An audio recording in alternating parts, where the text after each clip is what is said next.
I'm now unemployed and barely holding it. The kids are missing the bus every day. I'm hitting the snooze alarm 4 or 5 times a day. I'm drinking away my problems. I've stopped calling my friends. I'm hiding like crazy. It was awful. Welcome to the new series, Cocktails and Conversation with Kat and Nat. And we've decided to bring you all of these conversations with people that we like to have where there's a little bit of wisdom, always hilarity and hilaria. Yes. Some famous, some just cool, some drink, some don't drink, but there's always a conversation. Cheers, join us.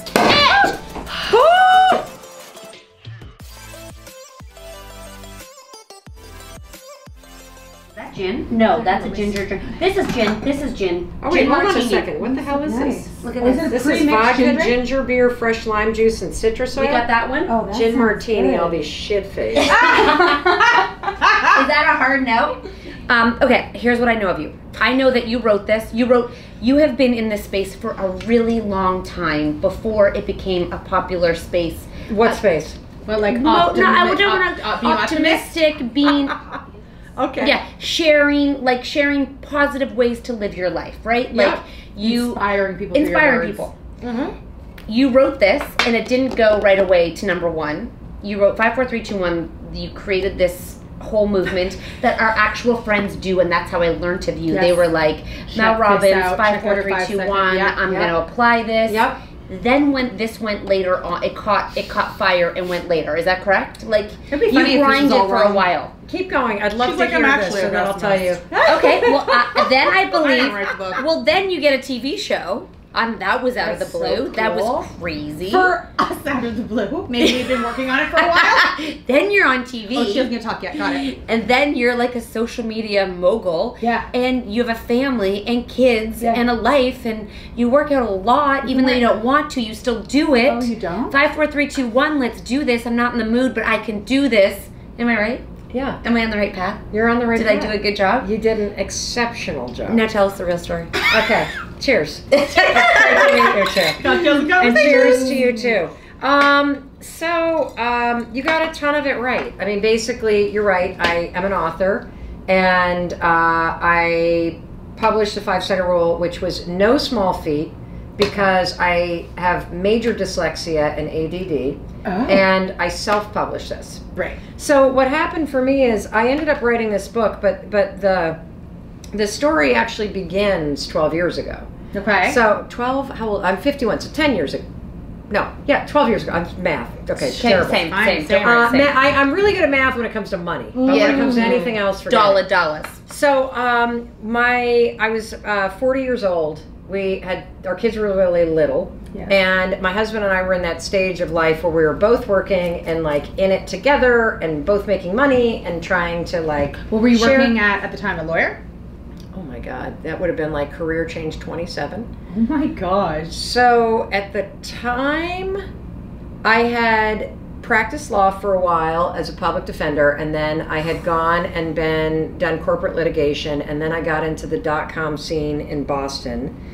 And then after one of the companies that I was in moved to San Francisco and got sold, I hired a life coach to help me figure out my next move. And in working with a life coach, was like, well, I want to do that. Yeah. And so I started in 2001.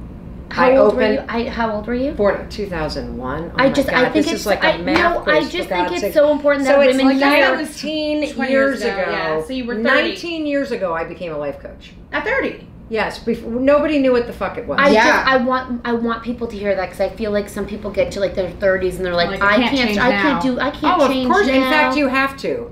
You are not going to have the same job for the rest of your life. But they're like, I don't. Times have changed. Well, a lot of women DM us and they're like, I could never do anything different. Like, Of course you can. Yeah, right. Of course you can. And here's the other thing: unless you have a job that requires specific skills that are required by law, like a doctor, neurosurgeon, or a chemist, or an engineer, or something that requires you to have specific training, all the skills that matter are soft skills that you can gain in all different types of jobs, whether it's project management or learning how to be more visible with your work or learning how to express yourself. Or marketing is nothing more than talking about what you're doing, packaging up what you're doing. Yep. So I was a life coach with a great practice for about 7 years, and then How did you market yourself 20 years ago Without social media. as a life coach? oh yeah, How do people market Facebook without- wasn't even started. I Right. mean, like, Yeah, like, how do there you was market no without social media. media? There were no smartphones. Whenever you introduce yourself to people and they say, "What do you do?" I would say, "I work with really successful people who feel stuck." There you go. And everyone would go, "Oh my God, that's me." Yeah. I'm like, "Oh, great." I perfect."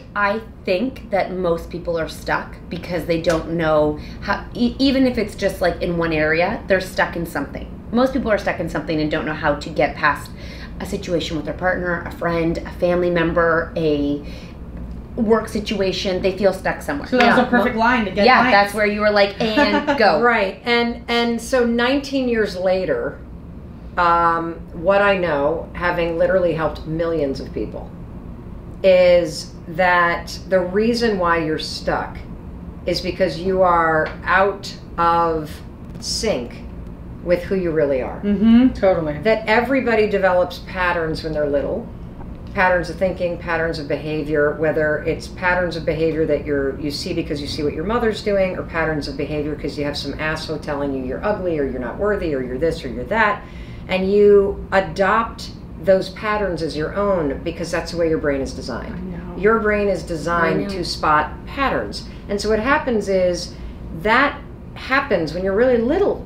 And then you go through life and you get to be 25 or 30 or 35 or 40 or 45 and you start to go, what the fuck is going on? Why is it that I read all this shit about self-love? Why can I not accept myself? I know. Why is it? Well, I'll tell you why. Yes, please. I love that you're touching on this so early on, because this is a large majority of our people they feel like they're failing daily as a woman, as a mom, as a partner, as a friend.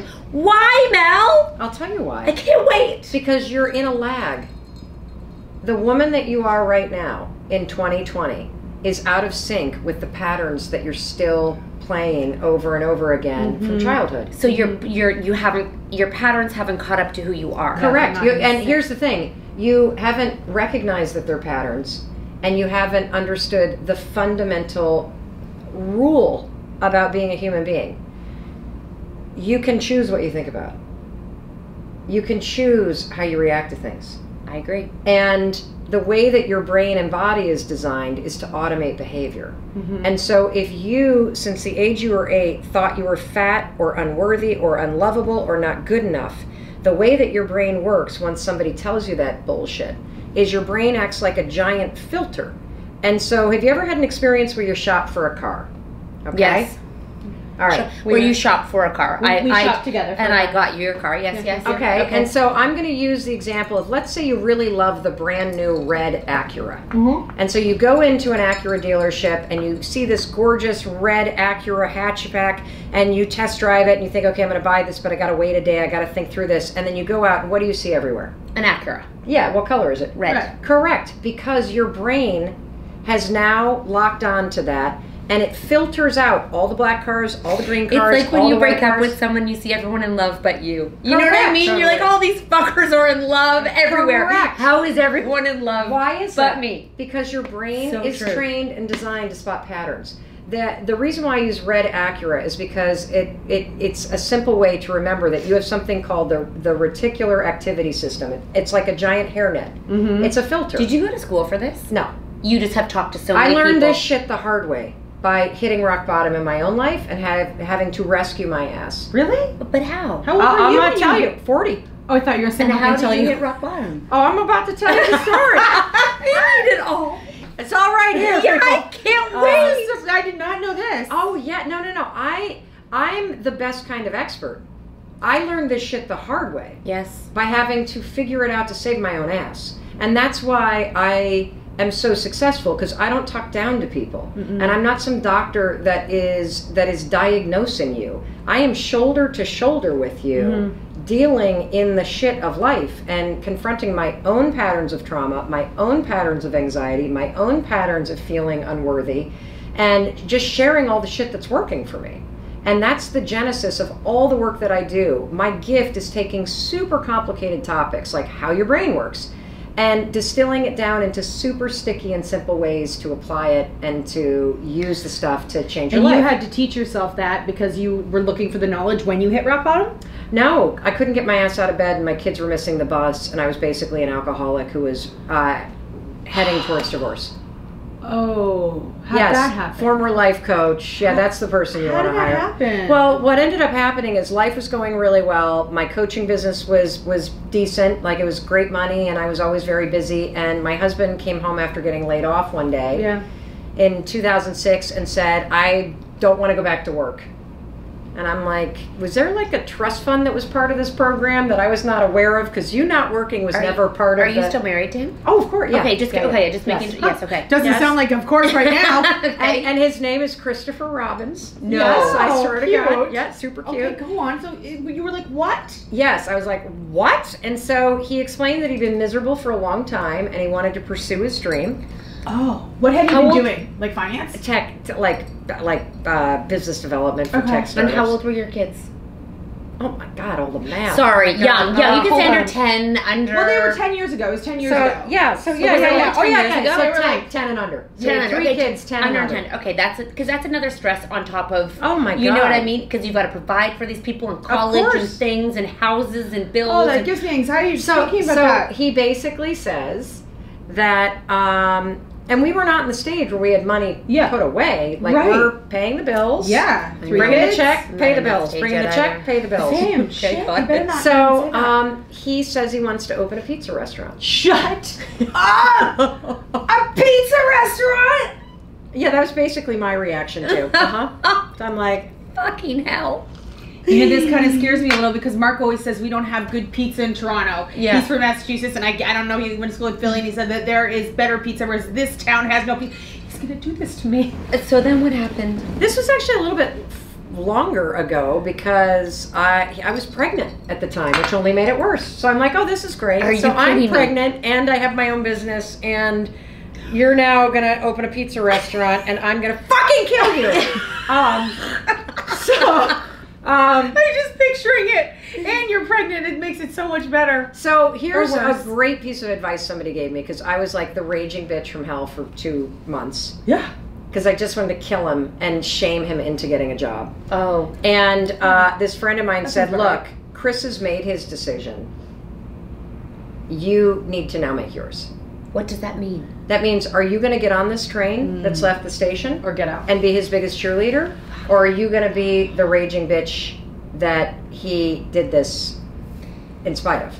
That's really good. So then what happened? But you hear that advice, right? Yes, Like, you no, kinda- I know. you kind of can't have just sit there to- and resent them. You have to You make gotta a choice. jump And on I'm board. assuming that... I made the choice that I'm just going to grit my teeth, and he'd walk in the door and I'd want to strangle him and be like, and you guys find a location yet? And how's the fundraising going, you know? And eventually it just started to work. They were working really hard. They raised a little bit of money. They got the first one open, and I'm the first one to admit I was wrong. Like, the first one was a wild success. What? 40 seats, little place in Belmont, Massachusetts. There was a line out the door opening night. And so what do you do in success? Oh, you go all in. You cash out the 401k. You cash out the kids' college savings. You take a home equity line because that's free money. And you then ask all your friends and family to jump in. And you go try to open the second and the third. In other towns? I'm feeling anxious for you. I'm feeling anxious for you. And so the second one, and one out of, if you open a bunch of restaurants, 1 out of 5 will fail. Okay.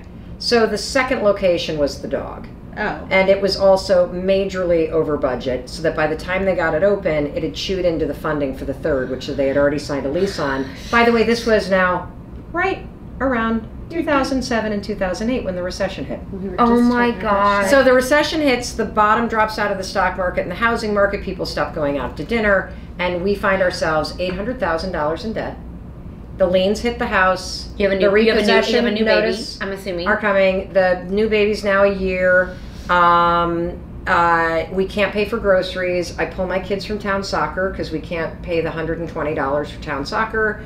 My dad sends me a check so we could pay the mortgage for the next 2 months to stave off the bankruptcy. I mean, it was, and I find myself so completely just blindsided by shame and embarrassment and anger and everything that I can't get out of bed. Like, the way that I dealt with the breakdown was to either scream at Chris or drink.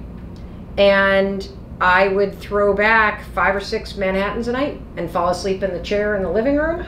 And the kids would wake me up in the morning. I mean, it was a disaster. What was your husband saying at that time? He was avoiding me like the plague, because what happens for men is that for women, there's a tremendous amount of pressure on us to look a certain way. Yeah. And to be caretakers and to put everybody first. I know what you're going to say. And for men, it's about providing. Totally. And so if you're not providing, it hits you at the core of who you are as a man. Totally. They feel the exact same pressure around success and money, because that's what society has told them matters. And so what happened is I got to this point where I could see the divorce coming. I could see that we were about to lose the house. I could see the family being torn apart. And You saw it from the bed in your own despair, I right? could just see this is what's coming. Were you not seeing clients anymore? Oh my God, I hadn't seen clients in like 2 years. There had been a small detour. I had done something else. Yeah. And then that little startup went under, so I found myself not... So you were both out of work. He's still trying to keep the restaurants going. I'm working 120 hours a week. I'm now unemployed and barely holding it. The kids are missing the bus every day. I'm hitting the snooze alarm 4 or 5 times a day. I'm drinking away my problems. I've stopped calling my friends. I'm hiding like crazy. It was awful. Awful, awful, awful. And so I'll never forget, it was a Monday night. It was in February. And I was sitting in the living room of our house, and have you ever hit such a bad moment in your life that you give yourself a pep talk? I feel like I talk to myself often. We talk. This was one of those, like, It's a big talk. I'm sitting there. All right, Mel. Tomorrow, girl, you got to get this together. You have got to fucking get out of bed. You have got to look for a job. You've got to stop yelling at Chris. You've got to call your friends and tell them what's going on. You've got to stop drinking. That's kind of crazy you knew that, though. No, that you That's had your kind of strength that, like, everyone didn't show up at your house crazy that you knew with an that. intervention. That's not normal. Forcing you. That's not normal. But see, I think most everybody has that. I guess they can't always hear it. I think they say it. They don't know how. You see, I'm a how brand. I'm not a why brand. I am a how brand. There's a lot of people that'll talk about the whys and the this and the... I am how. And so I literally was like, and by God, when that alarm rings tomorrow morning, you have got to fucking get out of bed and get those kids on the bus. And then all of a sudden, across the television screen, a rocket ship launched. And it gave me this crazy idea.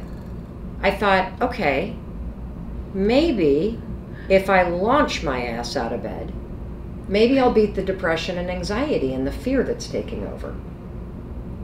And now, I had 4 Manhattans, so it could have been the booze too.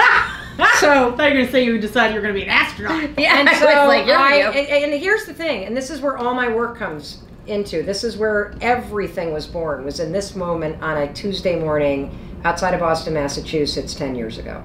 The alarm rings, okay? Alarm rings. 10 years ago. Yeah. This book has only been out for 3 years. So the alarm rings, and this is the thing that I believe. You are one decision away from a different life. I agree.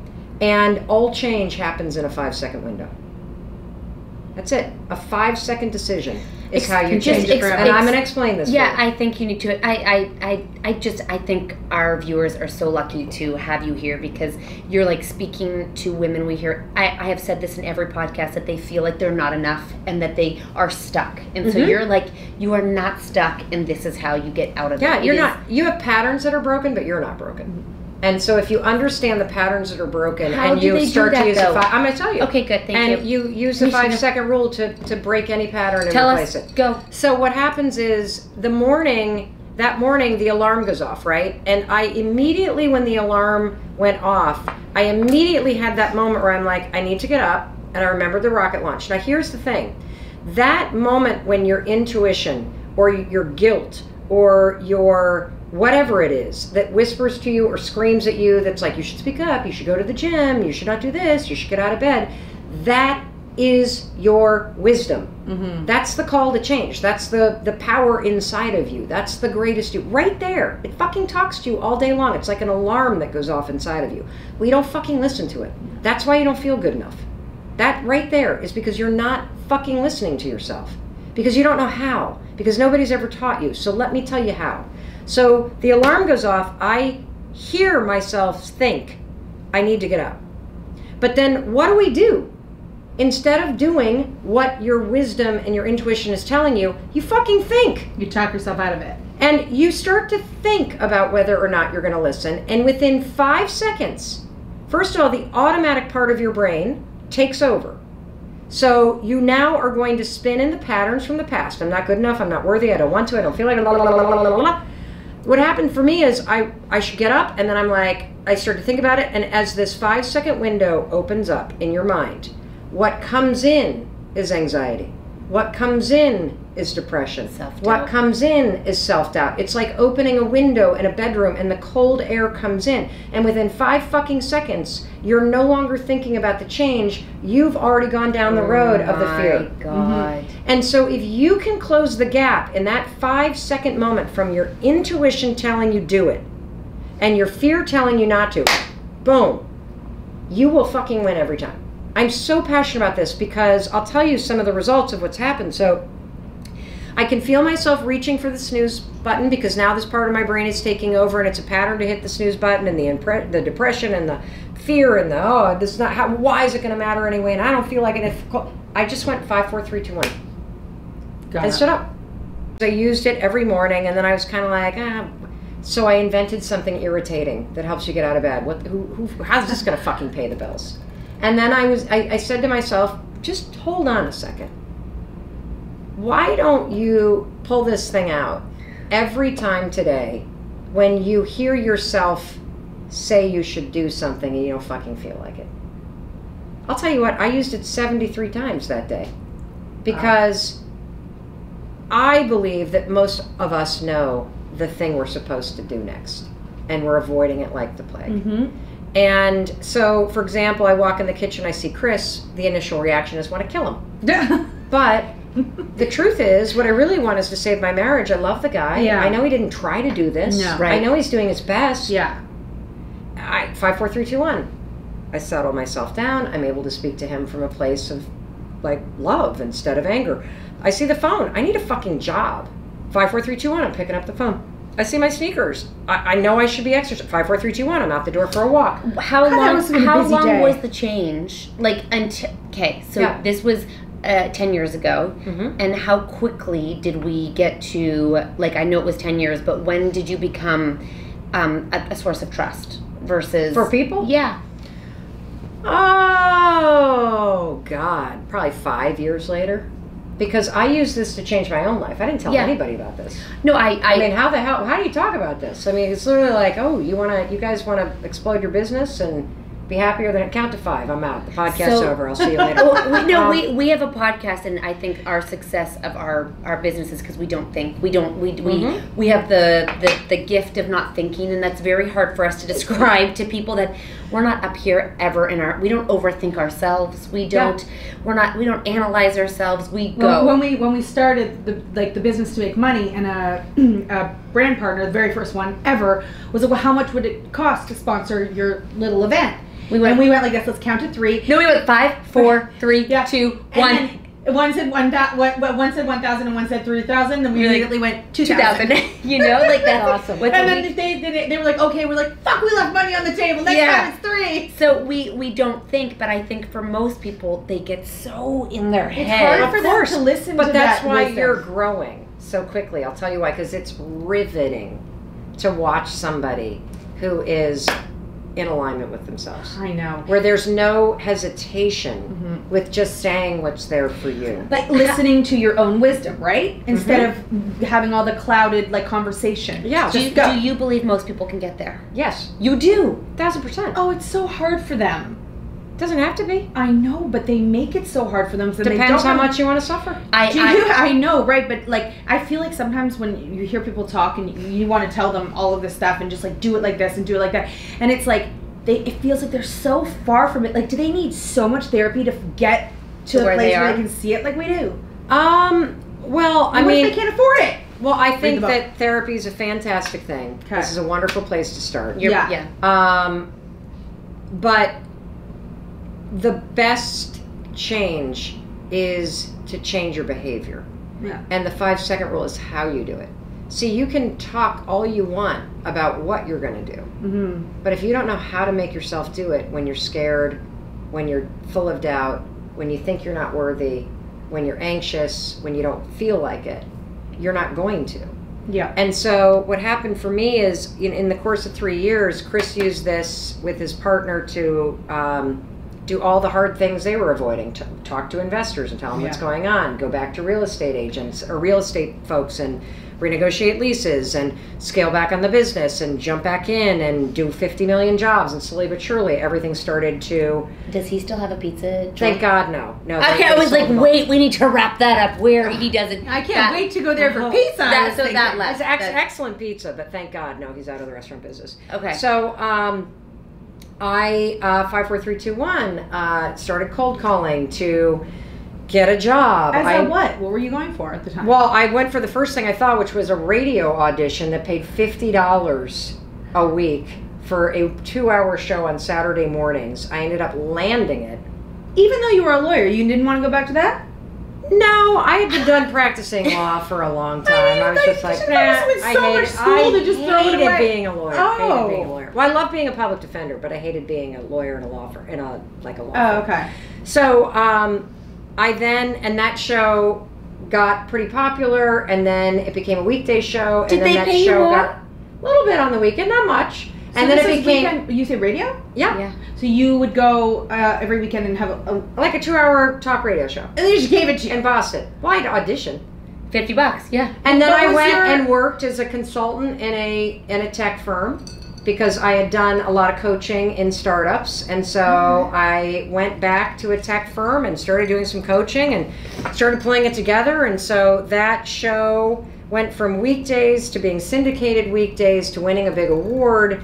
And then CNN saw that I won the award, and this was right when the Trayvon Martin murder happened, and I, with my criminal defense background, did a ton of commentating. So here I am 20 years, reaching back to the stuff that you left behind, realizing, oh my God, this is now part of the journey that makes me so good at commentating on television. You aligned yourself and you took off. So I find myself in 2011, so we're still talking 9 years ago, everybody, where they do the first ever TEDx conference. Yeah. And a friend of a friend of a friend told the person that was curating that I'd changed my jobs more than, an ABBA concert, has a costume change. Right. And so I get asked to give a talk on career change. First speech I'd ever given in my entire life.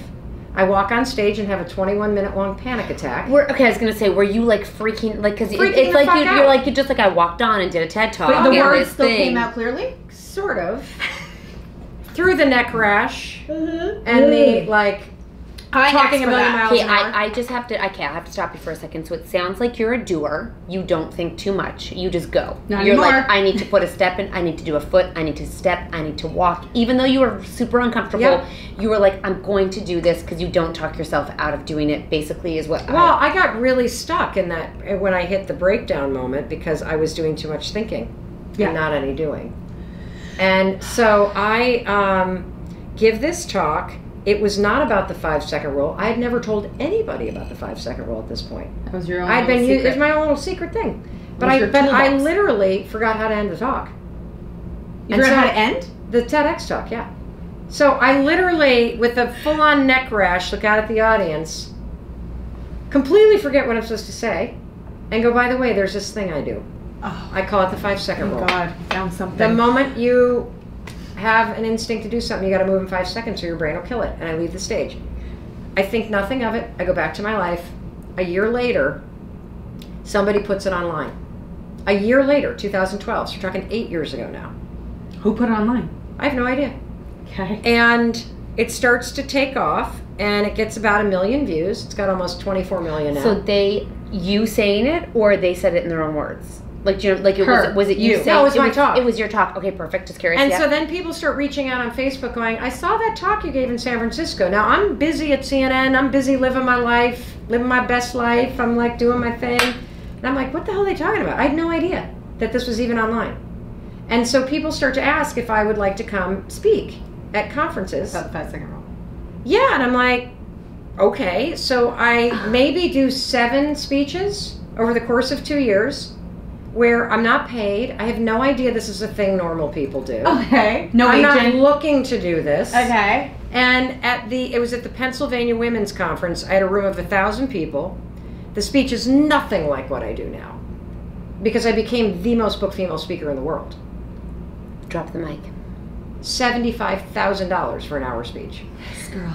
And I'm not the least bit embarrassed to say that. No, I no. like, you need to own your fucking success. And I deserve every dollar, if not more. What was and I could be booked 365 days a year. I am that good. What is your husband at this point when you start getting successful?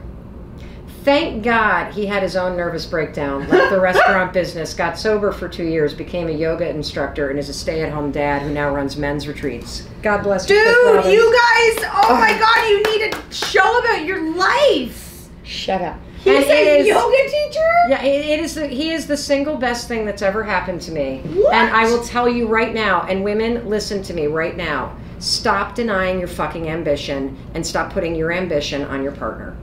Every single conflict. What do you mean? Like stop putting your ambition on your partner? Women are trained to be nice. We are not trained to be ambitious. We are not trained to go out there and make a lot of money and build things. We are trained to build people up and take care of them. And there is something wrong with you. You're a bitch. You're aggressive. You're bossy. You're this bullshit. Bullshit. I literally was on my husband all the time about his career because I am the one that has all of the ambition in the world. Right. And when the universe reset our marriage, we fell into the right roles in our marriage. Chris is a caretaker. He's a deeply spiritual human being. Wow. He is an incredible parent. He is centered and organized and rational and smart. During all of that crazy stuff, what did you guys go to, like couples therapy? How did you figure that out together? Because that seems like really big problem, like really big issues. When a lot of people have smaller ones and they don't even know how to get through it. I think a lot of it is we had both done a ton of personal development before all this had happened. So both of us had done landmark education as students for a while. Okay. We, had listened to all of Tony Robbins tapes. We had both been in therapy for other things. We had read a bazillion books, listened to the greats. I mean, so you guys are on the same page in that area. Foundation. That doesn't protect you from having a major breakdown, by the way. No. It just gives you tools and a language that you can use. And so what happened is that he went searching for what happiness meant to him and really had to deconstruct the pressure that society puts on guys. Particularly when you have a super successful dad and you feel like you're supposed to do that too. That's hard. And then all of a sudden you're not successful. And the thing that you did fail. And success is different levels, right? Success is different meanings and different, like... But even that takes wisdom to know. No, I know, but I think that a lot of moms are like, I'm just a stay-at-home mom. I'm like, if that's what you love, do it. If you're great at being a stay-at-home mom, do that. There's it's no because... You of course. I'm sorry, I'm having a hot flash. It's oh, shit. Oh my God, I love it. I sweat in my sleep. Is there a problem? No, not yet. How old are you? 40. No, you're fine. That's not happening. You're fine. That's probably the drunk sweats. That's not the I've had those too. You're too plowed. A little marijuana will take care of that. We're working on that. We're working on the right dosage all right, for so that. you success shit. Okay, so then what happens? So thankfully, here's what happens. So somebody comes up to me at the Pennsylvania Women's Conference, what an irony, and says, oh my God, I was in your room, you're really great. I'm a fellow speaker. Can I ask you a question, speaker to speaker? I said, sure. She goes, did you get your check yet? Touche. And I go, check? You got paid for that shit? Oh, shit. She's like, you didn't? I just assumed you did. You were in the huge breakout room. I'm like, I didn't know people got paid for this. So then I had no idea what to charge or how the whole thing worked. Thank God she came and asked you that. No kidding. And so I made myself a promise that the next time somebody called, I would 5, 4, 3, 2, 1, take a deep breath and say, what's your budget? Okay. And then I would go 5, 4, 3, 2, 1, and I'd say, normally I'm double. And then the first phone call came in, and it's the man who runs my entire speaking business, Darren Pal Speakers. Love Darren. Oh, so Darren has other speakers, but he's like the agent. He was the first one. He was the one that found me. It was meant to be. No question. No question. How did he find you? His wife had seen, Lori had seen the speech going viral on Facebook. Okay. And she is a partner in Jay Hilburn, the men's custom suiting company, and she asked him if he would reach out to me. Yeah. Because I'm, blowing up online, find out who her agent is, and can you get her for a sales conference? So he called me. Now, meanwhile, this is 5 years ago? Shit, a lot happened in 5 years ago. Mm-hmm. Woo! And, the phone rings. I can see myself sitting in the kitchen, and he introduces himself and asks if I'm available, and I 5, 4, 3, 2, 1, take a deep. What's the budget? He said $10,000. I dropped the fucking phone. That was like 3 months mortgage. Yeah. We only recently clawed our way out of the debt and started saving again. Like, it was such a hole, and restored our 401ks and the kids' college funds. Like, are you mind blown at yourself? In 5 years, you've restored all this shit and saved? Oh yeah, $75,000, babe. Come on now. Got it, babe. Got it. Come on. Sure. So I started speaking like crazy, and that first year, I would too. Oh my god, because I'm like, oh my god, yes, because you want to just get your family back. And plus, yes, I'm doing this because I'm like, I'm now going to go out, and I am going to go, and I'm going to like support my husband in really healing himself and pursuing what he is truly meant to do, with zero resentment. Zero, because we get so fucked up around what it means to take care of somebody else. That somebody's got to buy you something, or somebody's got to make amount of money, or somebody's got to provide you that renovation you've wanted, or the trip to Disney, or whatever the fuck it is. The support that we all need is emotional support. And when I stopped bashing my husband for not making the money I wanted, and I could actually see all of the shit he was doing that is worth more than any dollar could pay for. Wow. And so I immediately realized there's no way I could do 110 speeches a year without him. He's not home as the anchor for our family and the anchor for me. I do have to say, most women don't have a Chris. Yes. Like, they don't have that. Yes. So that would be a barrier for a lot of them, because they have to take care of they have to be the anchor, and because he doesn't know how to be. Yeah. You have to train them. Oh. And what if you're single with kids? Then you got to find a support system. Yeah. And you also have to stop beating yourself up, and you have to, I think, bring your expectations in line with where you are, and you have to find small ways to inch your dreams forward, and small ways to take care of yourself. Do you think everyone has a dream? Oh, of course they do. You see, if you look at Maslow's hierarchy of needs, right? So the big triangle we learned about, and at the bottom, you die if you don't eat. Mm-hmm. You die if you don't have shelter. You die if you can't breathe. You die if you don't have water. And then you kind of go up a little bit. You then have the needs that are not life or death, but are just as important for life, which is sex and community. Is sex up there? Yeah, it is. Shit. A good vibrator will keep you going. Okay. It doesn't have to be a man, right? Okay. Of course not. Okay. No. Yeah, and it doesn't. And if it also doesn't have to be a woman. Like, it could. you can have sexual relations with yourself.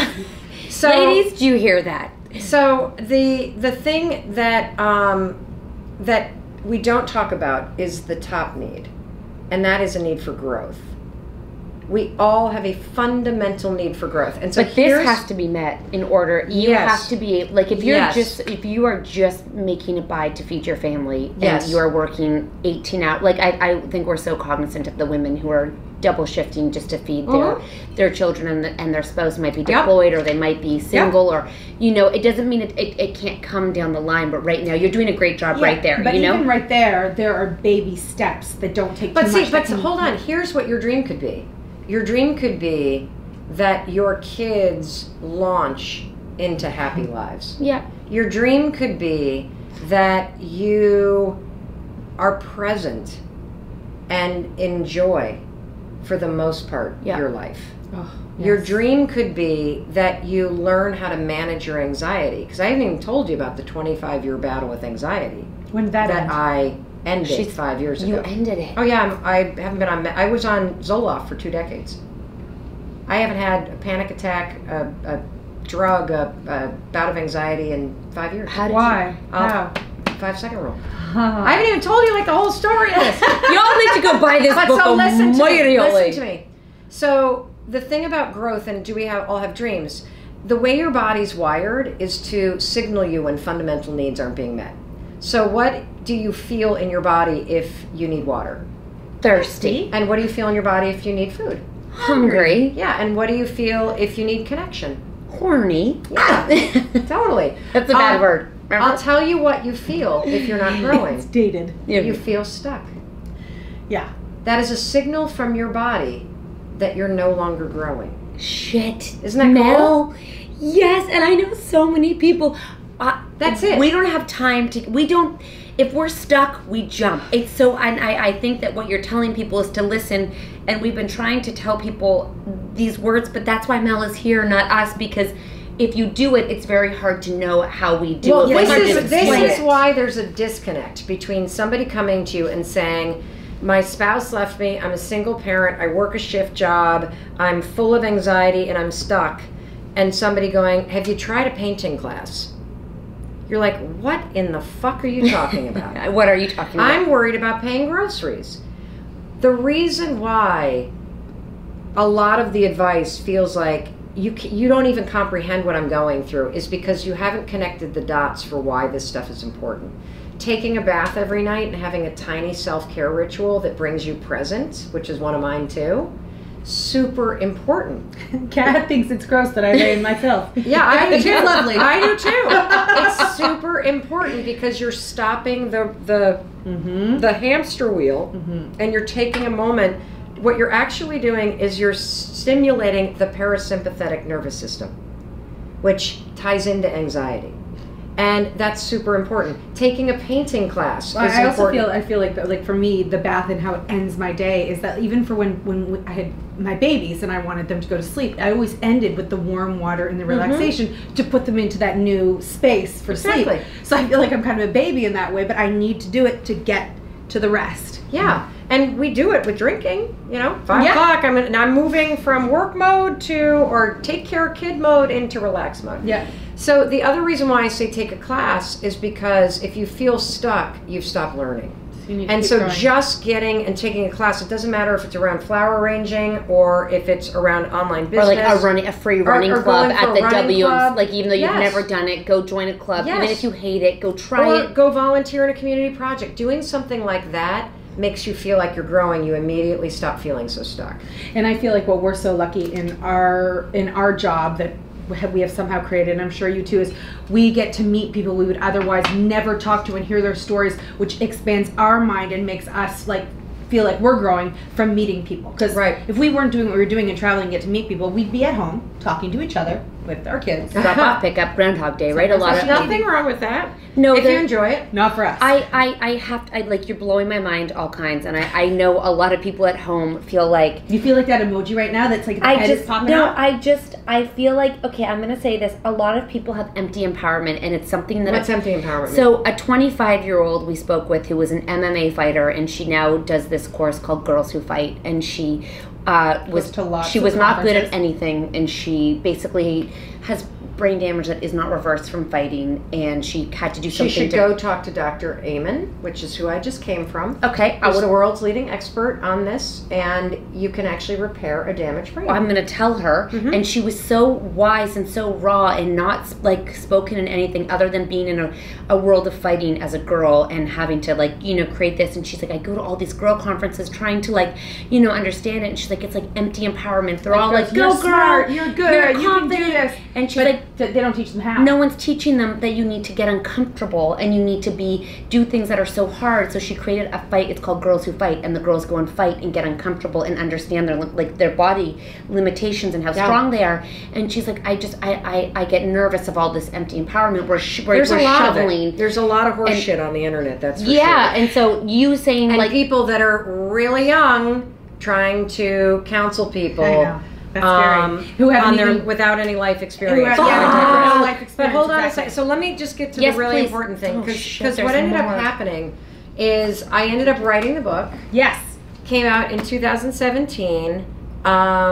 And what's happened is it's now in 32 countries, sold, you know, millions of copies, whatever. All different translated in all different languages. But the bigger thing is that when I was, and then of course the speaking career took off. 47 the first year, 80 something the next year, 111 the next year. And I started to notice, because before I go on stage, I have one thing that I say to myself. There is one person in that audience that is not going to commit suicide because of what I say. It's mind-blowing. And I don't care if there's 27,000 people in that audience or there is 27. That there is one person whose ass is supposed to be in that chair. Because everything that I talk about is changing the mental patterns that are broken. Right. You're giving them tangible and tools. And those people are there because they need tools. And so what happened is I started to notice that the book lines were where all of the most amazing conversations were happening. So just 2 years ago, I had 2,000 Instagram followers. I just had somebody start to film everything and put it online. Yeah. And the success of the 5-second rule had Audible approach us, so we have done 3 Audible originals for them that we've released in the last 18 months. I'm really proud of one that if you are working, you should check out Work It Out, because it's all about the rules that women need to know in work. Because there's only one behavior change that translates to getting paid more. What's that? Visibility. I was like asking for it. Visibility. That's what I thought You too. only get paid for the things people know about, and most women are lousy at marketing their work. I think they've been taught things. to be quiet. Correct. They've been taught. And then there was a cute. huge book that we did called Take Control, that's all about how, and this gets into the patterns from childhood. If you have experienced trauma, so if you're a survivor of any kind of sexual abuse, if you're the victim of a crime, if you've been deployed, if you were in a household where your parents fought, or you had an alcoholic for a parent, you likely have trauma that is stored in your nervous system. And what happens is you're not aware of the fact that 35 years later, that when your boss comes barreling down the hallway and you immediately cower and you wonder what the fuck, it's your trauma response. And starting to identify those triggers and training your body and your mind to have a different reaction changes your entire fucking life. And so for me with anxiety, I had anxiety as long as I can remember. I got medicated at the age of 21 because I was having debilitating panic attacks. I took Zoloft for 2 decades. It saved my ass. The only time I came off it was when our 21-year-old was born, and I had such severe postpartum depression, like the scary-ass kind, where I had to have somebody with me at all times because I could not be trusted to be alone. Right. And so when I talk about the mental patterns and the way we torture ourselves, I've lived this nightmare.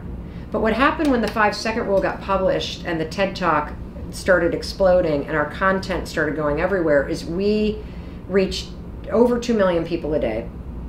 And the stories that come in are mind-blowing. I didn't jump off a bridge. We know of at least 100 people who have not committed suicide or died by suicide because they've used 5, 4, 3, 2, 1 to stop themselves and ask for help. We have veterans organizations using it to help vets with other modalities to reprogram the response to... It's how I get my kids into bed, just so you know. Really? I don't count up, I count down. I go 5, make a better decision. 5, 4, 3, 2, and it just go up. It won't work. Just anything. I'm like, no, just I'm letting you know this is 5 seconds for you to change your behavior at this moment. 5, 4, 3, 2, and then by 1 they're fucking running up the stairs. Well, not it's I threaten a positive cue. So there are positive cue. and negative cues when it comes to habits. And so what happened is pediatricians are now using this and therapists. We had a woman come to the talk show and say that she's a psychiatric inpatient nurse in Pennsylvania, and they play our videos for people inpatient, and the one thing that people seem to remember is 5, 4, 3, 2, 1 when they're discharged. We didn't realize, like, our Mom Choose book and our videos, but we get prescribed to new moms to follow us because. And that's exactly what my doctor. God. This is. Oh, we are? Okay. Oh, give me. Can I have 10 minutes? Yes. I know. There's no rush. This is just cocktails, but I know you guys have to go. But we didn't realize. But when I had my first baby and I was having a really hard time, my doctor prescribed to me and said, "I need you." And she wrote down the address of the closest mom group and said, "I need you to go there." And I was like, "I don't want to go. I don't want to even leave the house with my baby. I don't want to do this." But there wasn't social media. There wasn't all this stuff. So now the doctors say, go follow Cat and Nat. They'll show you a little bit of happiness in this dark time. Amazing. You know? So amazing. It's so good. But so here's how you use it. So for everybody who's now like, how do I use it? How do I use it? Because I know we're like coming to the end. Yes. We could be here all night. But anyways, I know you have to go. It's free. Which is amazing. You need to understand that, first of all, whatever the thoughts are, if they're not helping you, they're harming you. Yes. So you don't have to think them. So when a negative thought comes into your mind, just start counting backwards, 5, 4, 3, 2, 1. And you are telling your mind, I'm not going to think this. Now, if you chronically think negative things, I want you to go through your day and write down all the negative things that you say to yourself. That's number 1. Mm-hmm. And then number 2 is come up with something else. Alternative. So that you have it ready to go. Change the channel. At 0, you're ready to go. My new positive thing. And the reason why change the channel is something that a lot of pediatricians say, which is why you want to have your go-to thought ready to go. I'll give you one quick example. I used to be terrified of flying. And so the way that you use this is, my negative thought is, I'm going to fucking die. This plane's going to crash. And so what you do is you use the 5-second rule, 5, 4, 3, 2, 1, whenever that thought comes up. Mm-hmm. Before you get on the plane, come up with what I call an anchor thought. It's a thought that anchors you down in something positive. Yes. Okay? So on a plane, I always think about where am I going and what's the first meal I'm going to have. Oh, love. That is right up our alley. Right? What are we having for lunch? Right? And so I like that. You're on the plane, turbulence hits, your mind goes, oh, fuck, I'm going to die. Go 5, 4, 3, 2, 1. I'm not thinking about it. And you're like, I am so excited to have that burger at that hotel when I get there, and something crazy will happen. You will have literally interrupted your thoughts, and you will have settled your body. Yes. And you'll be back in control. Yes. It's what we have to do to our children before bed when they start saying negative things, and then we take them to a happy place and go back to this place. 5 things that you can see, 4 things that you can touch, 3 things that you can hear, 2 things that you can smell, and then I do 1 thing you're grateful for. So what That's are you awesome. Like ground yourself in gratefulness, because that will often change the dialogue. And I think for people who have anxiety with your children, I don't know if you can attest to this, but so many people go to anxiety, and then I remember being told excitement and nervousness and anxiety are the same feeling. Me. So now we are telling people that when they feel excited, you're anxious, which is no, because excitement can be a beautiful, wonderful, exciting So here's thing. what you need to know. That comes from a Harvard Medical School study. Is it true? It's only 18 months old. It comes from a Harvard Medical School study. Okay. It's called Reframing Performance Anxiety. This is all the stuff that I am putting out there. Because excitement, we don't want to be nothing. We want to be happy. And your birthday's tomorrow. My daughter's like, I'm anxious. I'm like, fuck, you're excited. Stop. This is good. You should be excited. And here's the number 1 mistake we moms make, and then I gotta hop. Yeah, we know. Okay, shit, we're gonna steal you. No, that's okay. You have to stop rescuing them. Yes. It makes the anxiety worse. Yeah, agreed. No, this because is then science. They can't figure it out if you're not there. This is not 3 moms. No. Yes, you have to say, I get it. Let's come up with an anchor thought. Let's practice switching your mind. Let's practice like saying we're excited. And I promise you're not going to go through it alone. I promise you we'll figure it out together. And everyone feels nervous. Like when you get balls and hair and things in puberty, you're gonna feel anxious that your body's changing. That's normal. Yes, of course. It's not like, oh, I like girls, I like boys. I don't know. Normal to feel. You're allowed to have feelings. You gotta handle it themselves and be resilient if well, we're not there. I need to know how I can support you guys. Okay, I gotta go. But what Mel can I do to Robbins, support where you? do we get her? Just love us. That's all we need. That's all we need. It's just I love you. Just say you're our friend and we're good to go. Where just want a friend. Get it anywhere you want. I don't care. Where do you get this? Amazon. Like, yeah, and also if you can get it wherever you want, I don't care. But where do they get it? No, but for real, here's the thing I want you to know. I am on a mission to make a huge impact. Yeah. You are making a huge impact. I know. And I am, it is such a privilege to make a difference in people's lives and to know that I'm helping people move through anxiety, that I'm helping people live with depression, that I'm helping people manage PTSD, that I'm helping people make really scary changes. And there is so much free content. You do not need to buy this book. Right. You can go to our YouTube channel and subscribe for free. And you can learn everything you need to know about this book. If you want the book, just go to Amazon, go to a bookstore. But truly, everything that we talk about, I put out for free because I don't want the fact that you don't have the money. Oh yeah. And I'd rather have you put that money if you're struggling to yourself, to your kids, to goosebumps, Mel. Yeah. I literally have Mel, goosebumps. do you think that any of your did any of your wisdom come from your own mother? Or did you find this on your own? And I know it went. I think that there's a lot that I have learned for sure from my mom. And there's a lot of things that I say now that I'm like, oh, she used to say that too.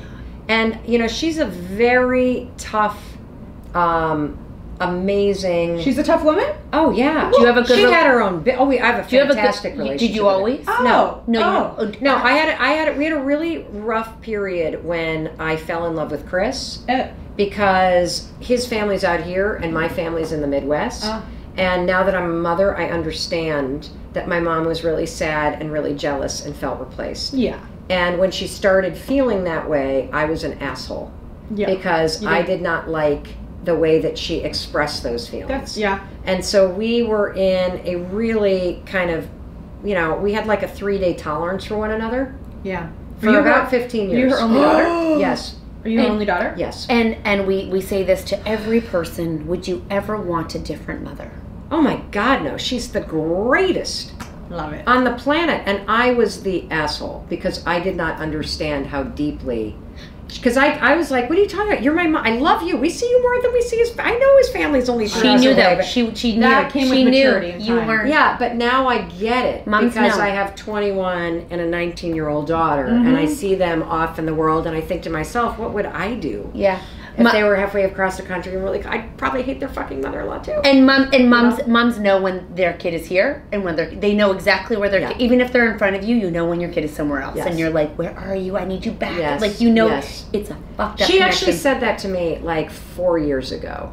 I finally feel like I have you back. Yep. Yeah. It is. That broke my heart. Every mom knows it. That they could be right in front of you, but you know when they're not with you. I love you, Mom. You guys, I love you, you Mom. too. Oh my God, this is thank like, you I want